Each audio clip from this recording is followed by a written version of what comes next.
एक सुंदर उपाख्यान सुनाया जिसे कहते हैं पुरंजन उपाख्यान। देखो ये पुरंजन उपाख्यान है, ये किसी और का उपाख्यान नहीं, प्रत्येक जीवात्मा का उपाख्यान है, प्रत्येक देहधारी का उपाख्यान है। पुरंजन नाम का जीव है और यह जीवात्मा ही पुरंजन है। ये पुरंजन नाम का जीव जो है, ये एक 9 दरवाजे के नगर में रहता है। कहां रहता है? 9 दरवाजे के नगर में। ये 9 दरवाजे का नगर कौन है? कहीं ये शरीर ही 9 दरवाजे का नगर है। गीता में लिखा नवद्वारे पुरद्देही, 9 दरवाजे का नगर ये शरीर है। ये शरीर के अंदर जो जीव बैठा है वही पुरंजन है।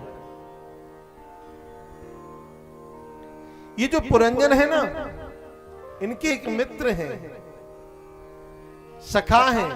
प्रत्येक जीव का एक मित्र होता है। कौन? भगवान। अविज्ञात। पुरंजन का जो मित्र है उनका नाम है अविज्ञात। भगवान तो सबके सखा हैं, सबके मित्र हैं।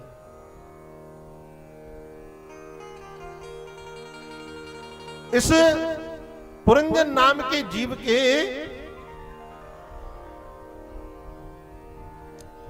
अंदर एक 5 फण का नाग बैठा हुआ जिसे पंच प्राण कहते हैं। और ये पुरंजन नाम का जो जीव है ना, ये एक पुरंजनी है, उसके संग इसका विवाह हो गया, उस पुरंजनी के अधीनस्थ हो गया। अच्छा, ये पुरंजनी कौन है ये भी स्पष्ट कर दें। हमारी बुद्धि ही पुरंजनी है।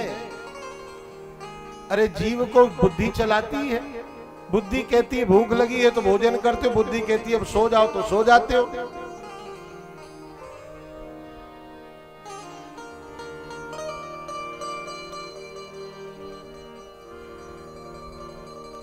बढ़िया सब कुछ चल रहा है। ये जो 5 फण का नाग है ये कोई और नहीं, ये पंच प्राण है। ये पंच प्राण यदि एक क्षण के लिए भी सो जाए ना तो फिर अपना बेटा भी कहता है जल्दी ले चलो कहीं दुर्गंध ना आ जाए।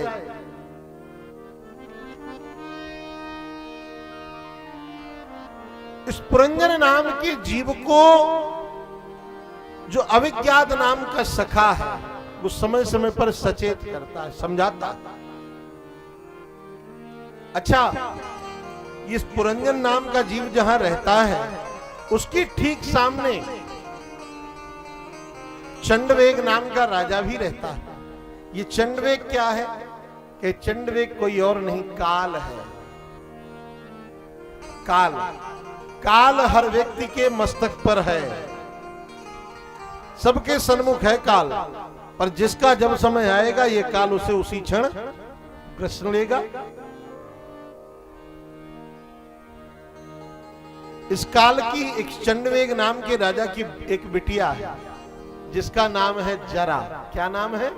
जब जब बुढ़ापा आता है तो उसको सचेत करने के लिए अविज्ञात रूपी सखा यानी परमात्मा सचेत करते हैं जीव को। कैसे करते हैं? अच्छा, बुढ़ापा जब आता है तो सबसे पहले कहां से आता है? बाल सफेद होने लगते हैं ना। बाल सफेद होने लगे, कहे महाराज अविज्ञात नाम के सखा ने समझाया कि अब भजन करना प्रारंभ करो। बाल श्वेत होने लगे, अब भजन में लग जाओ।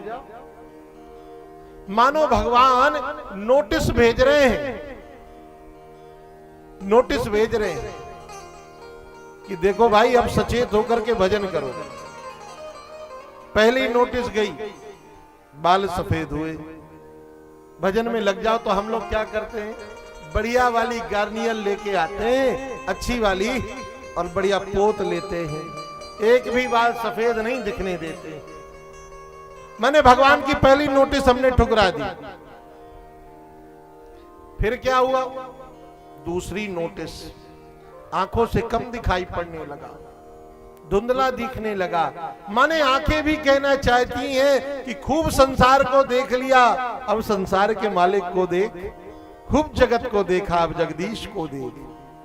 पर हम लोग क्या करते हैं, जानकी कुंडाए और बढ़िया वाला लेंस डलवाए, बढ़िया ऑपरेशन करा करके चकाचक आंख लेकर चले गए। माने भजन नहीं करेंगे, हम आंखी बनवा लेंगे तो चल जाएगा। तो दूसरी नोटिस भी ठाकुर जी की ठुकरा दी। तो तीसरी नोटिस भेजी ठाकुर जी ने, क्या कि दांत गिरने लगे। अब जब दांत गिरने लगे, माने खूब बढ़िया चटर मटर खा के खूब चना जोर गरम खाते थे, अब तो बढ़िया गाय का दूध और दलिया खा करके भजन करो। पर महाराज ये जीवात्मा भी बड़ा चतुर है, नकली दांत लगवा लेंगे। आजकल तो नकली ऐसे लगते हैं जैसे असली हों, पर भजन नहीं करेंगे। तीसरी नोटिस भी ठुकराई। तो ठाकुर जी ने चौथी नोटिस भेज दी। अब चौथी नोटिस कैसे आई कि 3 जगह से कमर टेढ़ी हो गई। बोले खूब छाती तान के चलते थे, अब झुककर चलना सीखो, अब तो भजन करो। अब झुक करके सब में प्रणाम का, सबको प्रणाम करो, सब में ठाकुर जी का दर्शन करो। पर जीव कहता है भजन नहीं करेंगे, काजू बादाम पिस्ता चमनप्राश खाएंगे पर भजन नहीं करेंगे। भगवान की इतनी सारी नोटिस आई, ठाकुर जी ने सचेत करने के लिए जीवात्मा को कितनी घंटियां बजाई। 4-4 बार घंटी बजाकर सचेत किया।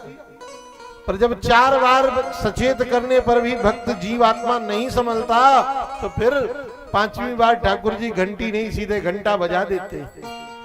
और क्या होता है कि आया है सो जाएगा राजा रंक फकीर, और कोई सिंहासन चढ़ चले, कोई बंधे जंजीर।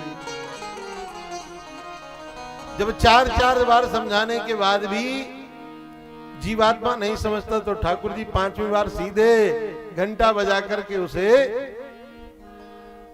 इस लोक से, इस संसार से ही उसका कब्जा हटवा देते हैं। देखो भैया, संसार की जो संसारिकता है वो 2 दिन की है। हमने कल निवेदन किया था ना, जीवन 2 दिन का। और जब जाओगे इस संसार से तब अकेले ही जाओगे। इस संसार का जो मेला है, चाहे जितना इकट्ठा कर लो, सब कुछ इकट्ठा करने के बाद जब जाना होगा तो कुछ साथ में जाएगा क्या? अरे एक का सिक्का चला जाए तो बताओ, अरे छोड़ो सिक्का छोड़ो, एक सुई चली जाए साथ में तो बताओ, सब यहीं रह जाएगा। जाएगा क्या? अरे रे मन ये 2 दिन का। बिंदु जी का बड़ा प्यारा भाव है,